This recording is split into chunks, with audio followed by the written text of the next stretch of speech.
Hello guys, welcome back to the FactTrees, the company of facts. Imagine living in the world where one war had already destroyed millions of lives, yet only 20 years later an even deadlier conflict would begin. A war that would engulf almost every continent, change the course of history, and claim the lives of more than 60 million peoples. You won't believe, but World War II did not begin with guns, tanks, or bombs. It begins with a signature on a piece of paper. A treaty that was meant to bring peace, but instead planted the seeds for another global storm. This is the untold story of how the road to World War II truly began. Chapter number 1. The end of the First World War. The year was 1918. For more than 4 years, Europe had been consumed by the First World War. From the muddy trenches of France to the battlefield stretching across Europe, soldiers endured unimaginable suffering. Entire towns had been destroyed, millions of civilians had been displaced, families were torn apart. When the fighting finally ended on November 11, 1918, the world celebrated. People believed they had witnessed the war to end all wars.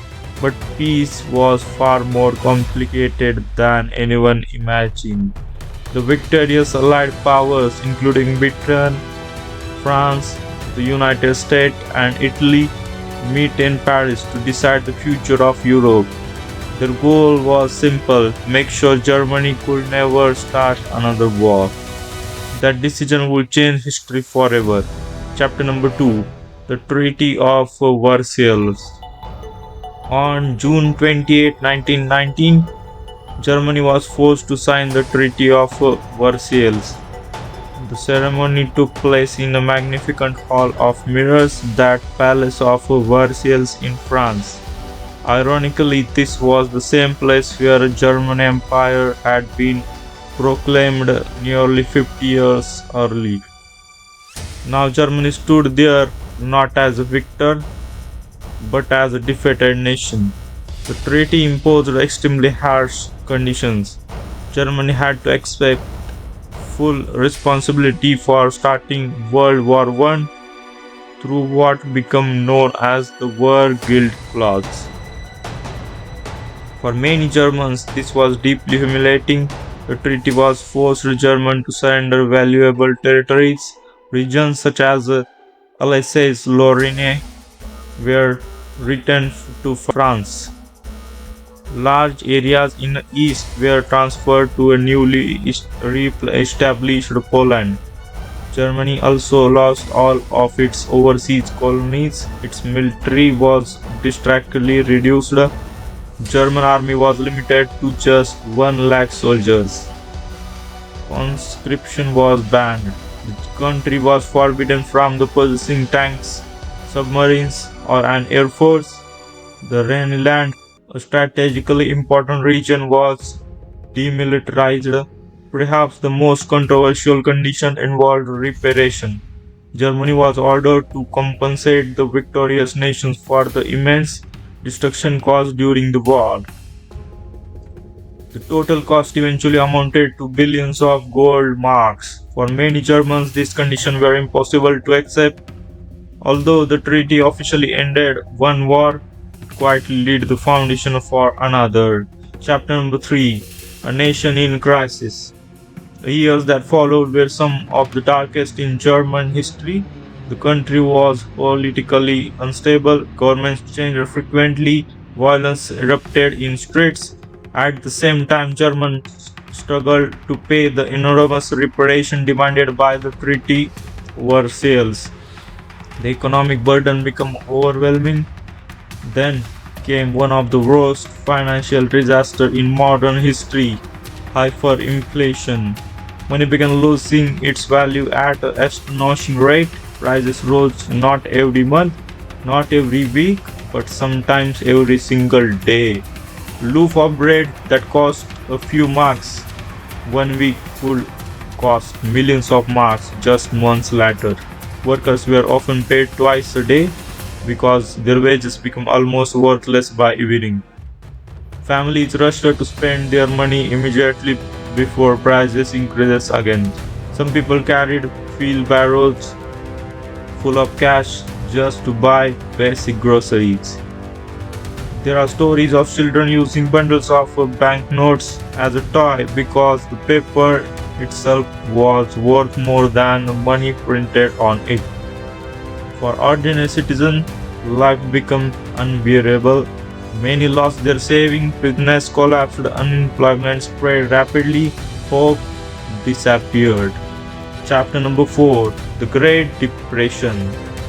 Just as Germany slowly began recovering, during the late 1920s, another disaster struck. In October 1929, the American stock markets crashed. This event triggered the Great Depression. Banks failed, businesses closed, international trade collapsed. Because Germany depended heavily on foreign loans, economy was hit especially hard. Factories shut down, millions of workers lost their jobs, families struggled to find food, people stood in long lines hoping for work that never came. The democratic government seemed powerless to solve the crisis. Many Germans began searching for someone who promised strong leadership and quick solutions. This created the perfect opportunity for extremist political movements. One of those movements would soon dominate Germany. Chapter number 5: The Rise of Adolf Hitler. Among the many political figures of the time, one speaker attracted extraordinary attention. His name was Adolf Hitler. Hitler had served as a soldier during World War I. After Germany's defeat, he joined a small political organization known as the National Socialist German Workers' Party, commonly called the Nazi Party. He proved to be an exceptionally powerful public speaker. His speeches focused on German nationalism, economic recovery, and the reversing the Treaty of Versailles. Many people who felt angry, frustrated, or hopeless found his promises appealing. As Germany's economic problems grew worse, support for the Nazi Party increased dramatically. The Nazis used newspapers, postal rallies, and radio broadcasts to spread their messages. Large public gatherings featured dramatic speeches, music, flags, and carefully planned ceremonies designed to project strength and unity. By the early 1930s, the Nazi Party had become one of Germany's largest political forces. On January 30, 1933, Adolf Hitler was appointed Chancellor of Germany. Many politicians believed they could control him. They were wrong. Chapter 6: Democracy begins to disappear. Shortly after taking office, Hitler moved quickly to strengthen his control over Germany. Following a major fire at the German parliament building, emergency powers were introduced. Civil liberties were restricted, political opponents were arrested, independent newspapers faced censorship, other political parties were gradually banned. Within months, Germany had transformed from democratic republic into a dictatorship. The Nazi government expanded its influence over schools, media, culture, and public life. Young people joined organizations such as Hitler Youth, where they received ideological training alongside physical activities. The government invested heavily in propaganda to shape public opinion and promote loyalty to the regime. At the same time, those who opposed the government or who were targeted under Nazi racial policies faced increasing discrimination, persecution, and violence. Germany was changing rapidly, and the rest of Europe watched with growing concern. By 1933, Adolf Hitler had transformed a leader of small political party into the ruler of Germany. The Treaty of Versailles had created resentment, economic collapse had created depression, political instability had created opportunity. Together, these forces changed the course of history. But Hitler's ambitions extended far beyond Germany's borders. He wanted to rebuild the military, expand Germany territory, and reshape Europe itself. The world stood on edge of another global conflict.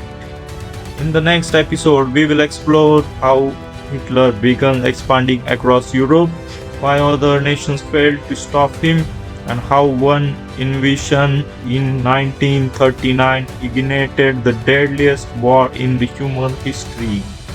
The road to World War II had only just begun. So don't forget to subscribe our The Factory channel. Like, share and subscribe. Thank you. Bye bye.